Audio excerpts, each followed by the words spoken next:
Guys, tri-tip is a very well-known cut on the West Coast. My California brothers make it very well and they love it out there.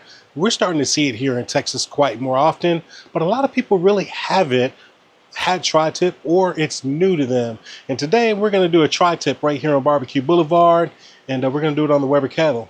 So let's get into it.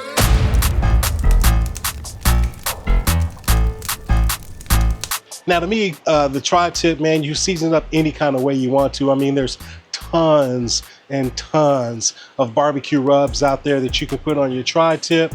What it comes down to is go with the flavor profile that you really enjoy.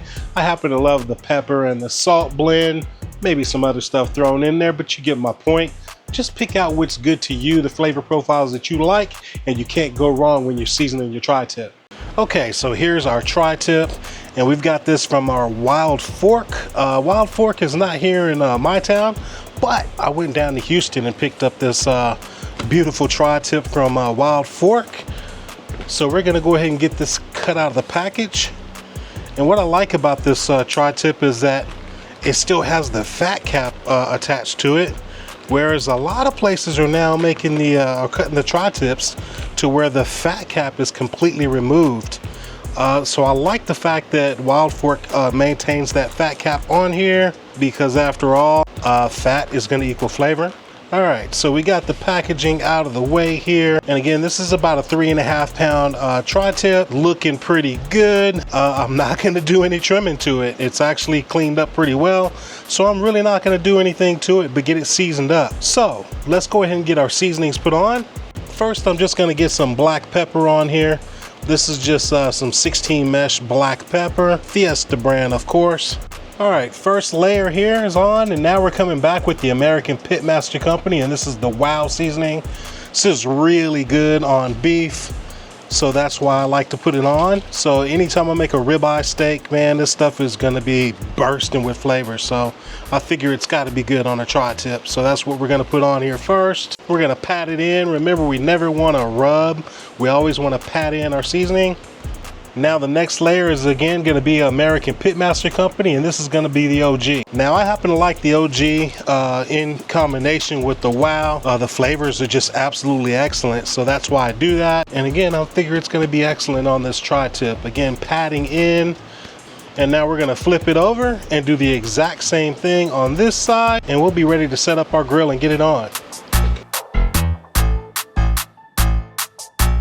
Now to get our grill set up here, it's going to be fairly simple. I've just removed our cooking rack, and I've got a slow and sear in here. Now I know a lot of people don't have the slow and sear, and that's fine. You can actually use the 2 baskets that came with your Weber Kettle and just make kind of a wall to put your charcoal over here.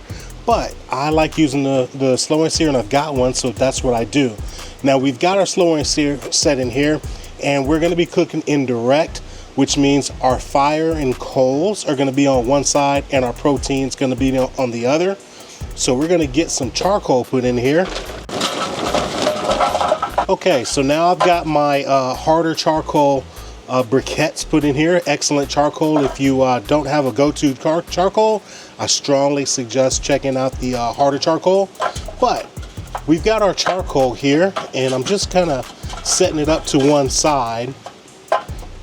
Okay, so now we've got all our charcoal set to one side, because again, we're going to be doing a reverse sear. So we're going to smoke our tri-tip on the first part.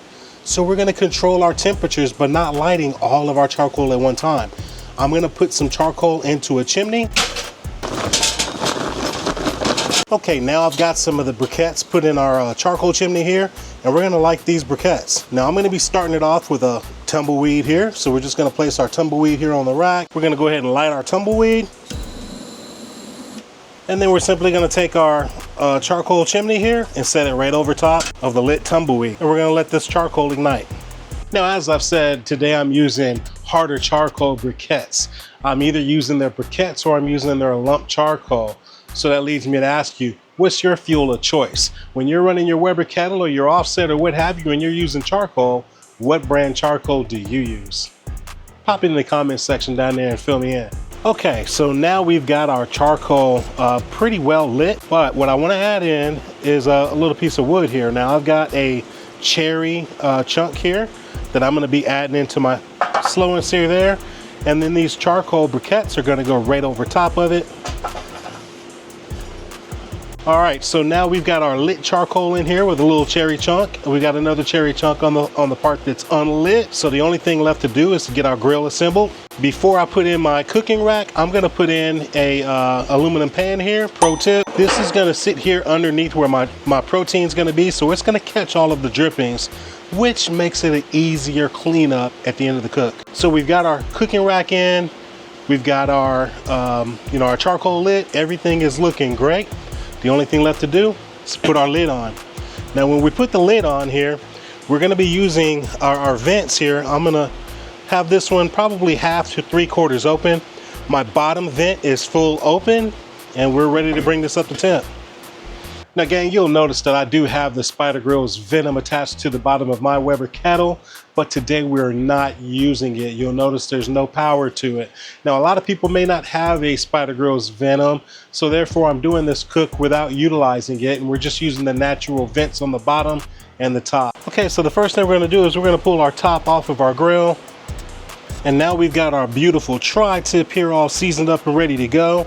So we're gonna put it onto our grill, and I'm gonna bunch it up kinda so it's not all stretched out over the grill here, because after all, you wanna place your meat onto your grill the way you want it to cook. We've got our tri-tip here, we've got our coals on that side, and we're gonna get the lid on and get this cook going. Again, remember, we're indirect cooking, so our vent holes are gonna go over top of the protein. Guys, welcome back to the channel. I am Alton, aka the Dawgfatha, and this is Barbecue Boulevard, where I aim to help you elevate your backyard grilling game. If you're enjoying what you're seeing here in this video, please do me a solid by giving me that thumbs up, and maybe subscribe to the channel and enable that bell so you get notified every time I upload a video like this. But hey, let's get back to this cook. Okay guys, so again, we are reverse searing a tri-tip today on our Weber Kettle. And what exactly does that mean, we're reverse searing? And basically what that means is we're gonna bring up this tri-tip to temperature kind of slowly. The first part of the cook, we're just adding some smoke flavor to it.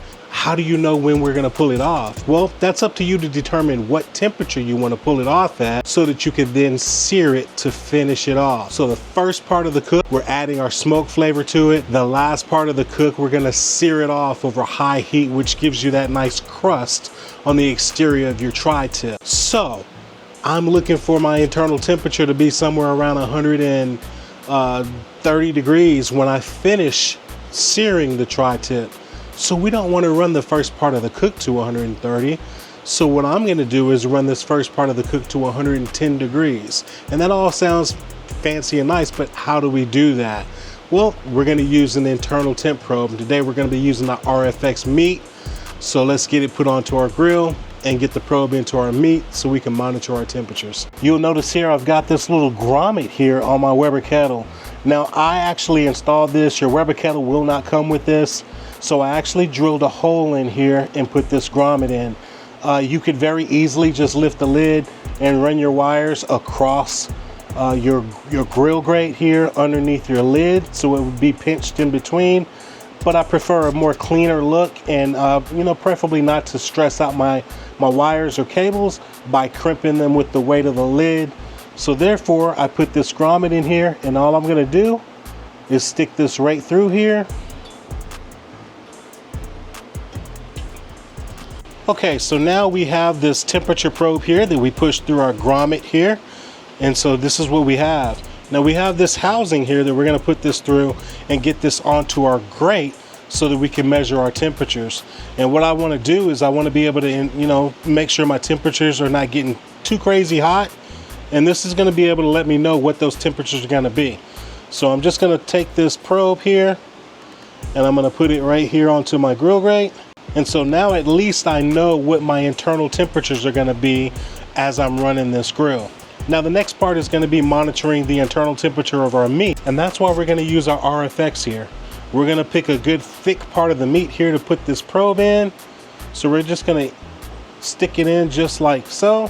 And now we've got our external probe here monitoring the pit temperature, and our probe here, the RFX meat, that's gonna let us know what our temperature of our tri-tip is. Now we can just get our lid put back on. All we've got to do now is we're just going to plug this cable into our transmitter here. Good thing about this is it's got magnets on the back side. So all I'm going to do is just attach it right here to the side of the Spider Grill's Venom, and we're good to go. All right, guys, so we've got our grill all going here. We've got our tri-tip on, seasoned up, all of that. We got our RFX system put onto the grill and into our tri-tip. And now we're just monitoring our app to let us know when it's done. Now I've got my app set up here to where it's monitoring my internal pit temperature, which right now is at 291.7 degrees. And I've got my internal tri-tip right now at 103 degrees. And I've got my internal temperature there set up to 110 degrees for the alarm to let me know once that tri-tip reaches 110 degrees, we'll be able to get it pulled off and move on to the next part of our cook. So again, right now we're set up 291 degrees on our pit temperature, 103.7 on our internal temperature of our tri-tip. Once we hit 110, we'll move on to the next part of the cook. So if you don't have an internal temperature monitoring system, I highly recommend the RFX Meat. I'm really digging this thing, so yeah, check it out. All right, and there we go. We are at our 110 degrees. We're at 110.4, so now we're ready to move on. So we're gonna get the lid pulled off here. We're gonna grab this tri-tip here, and we're gonna pull it off and let it rest up. Okay, so we got the tri-tip off. We got our temp probe pulled out of here. Now we're gonna pull this rack off here for a second. And all I'm wanting to do here is just to really get this thing nice and hot. So I'm just kind of stoking my coals over. Maybe move this wood over to the flames there. And at this point, guys, I'm just gonna let this thing sit here and just get really hot. All right, so we are ready to go ahead and get this tri-tip seared. Now, as you can see here, we are doing now is just basic grilling 101. We've got our hot zone, we've got our cool zone, and we're gonna get this tri-tip over our hot zone to get it finished off. Now we've got our RFX Meat temperature probe still in here. We've now got it set to 128 degrees to let us know that we need to get this thing off at 128. And the beautiful thing about this is it doesn't matter if it gets exposed to fire. A lot of temperature probes out there cannot get exposed to fire or submerged in oil or things like that, but this one can absolutely handle that. So I've got to love this RFX Meat for that capability alone. But we're gonna go ahead and get this thing seared off. So we're going directly over our flames just like that. And basically, guys, we're gonna, get some time on one side, flip it over, get some time on the other side. And the whole time we're gonna be monitoring our temperature. And right now we're at 109 degrees on this tri-tip. So you can see that I've actually named it Beef Tri-Tip Sear. And again, 128 degrees is gonna be our internal temperature target that we're looking for. So yeah, now you guys know exactly what we're doing. So we're just gonna get this thing seared off.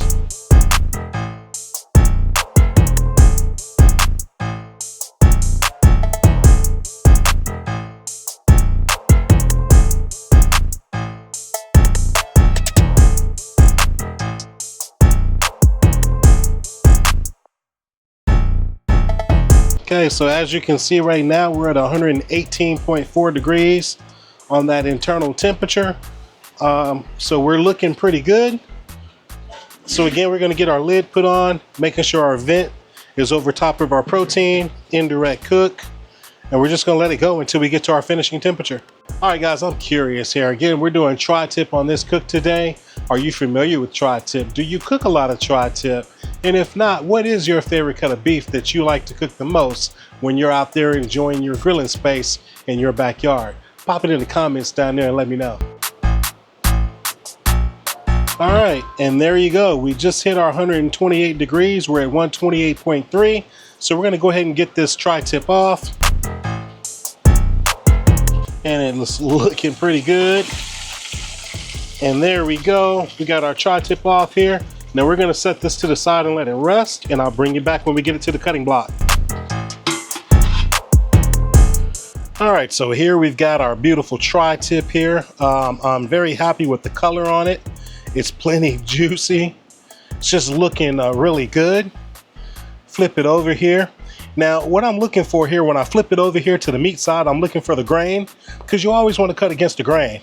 Now, if you look here, you can actually kind of bend it a little bit, and you can actually see our grain is running this way, this, you know, on this side of the tri-tip. But much like a brisket, the grain actually changes here around the middle, and it's actually going this way.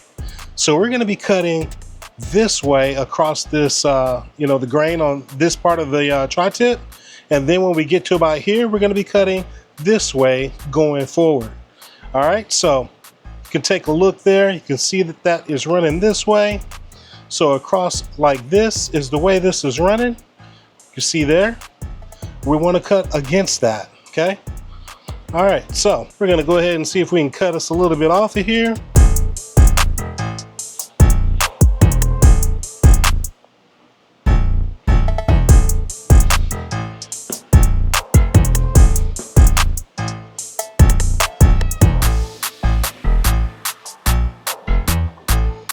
All right, beautiful slices there.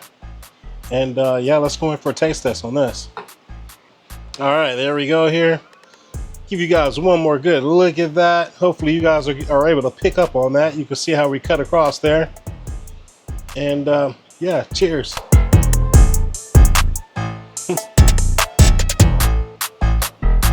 So guys, that's an excellent tasting tri-tip. It's really easy to cook the tri-tip. I think that where most of us get in trouble is when we're cutting it up. You know, you got to turn it around, get it in the places you need so you can cut across the grain. It's a very tasty piece of meat there. So if you happen to get your hands on a tri-tip, absolutely give it a shot. I don't think you'll regret it. But hey, I'm going to get out of here. Got some tri-tip to get into. I'm going to see you guys in the next video. I'm out. Peace.